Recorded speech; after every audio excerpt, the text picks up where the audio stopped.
In 11 days, the eyes of the world will be on the U.S. for the presidential election. Millions of Americans have already cast their ballots in early voting. And in Pennsylvania, this is the first time revamped laws allow voters to request a mail-in ballot for any reason.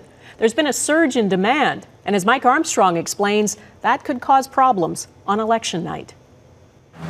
Pennsylvania has never voted for a president this way.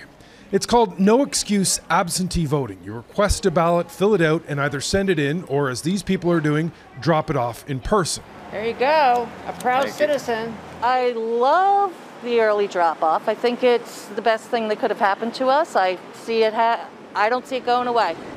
When the state overhauled its early voting system last year, pre-pandemic, it didn't know how popular it would be. It also didn't know how complicated it would end up being.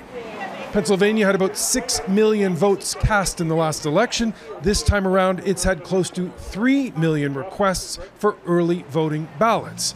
Election officials are already warning there may be problems when the counting starts and urging patience.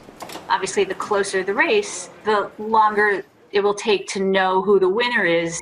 This part of the election is called canvassing the ballots. The first issue is that under Pennsylvania's new system, officials are only allowed to start counting ballots November 3rd once the polls closed. Even ballots that arrived weeks ago can't be counted in advance. It's also a slow process. Some have suggested that it won't just take days, but it could be weeks until the elections are certified. Now, that's just the counting. Add to it the legal wrangling that's ramping up. This new system was brought in by the Democratic governor, and Republican lawyers have been fighting for weeks, everything from poll locations to poll observers to postmarks. Pennsylvania will count ballots received up to 3 days after the election. Republicans wanted them rejected if they arrived late. That fight went all the way to the U.S. Supreme Court just this week. Good to see you all. Well, there's a lot to be gained by rejecting early ballots because they're most likely votes for Joe Biden. Of the 2.9 million requests for early ballots in Pennsylvania, 63% were from registered Democrats, 1.8 million. Registered Republicans were less than half as many, only 700,000.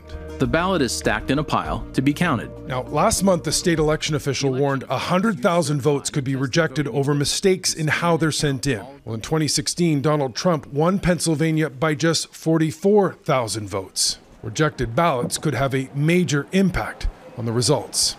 Mike Armstrong, Global News, Lancaster, Pennsylvania.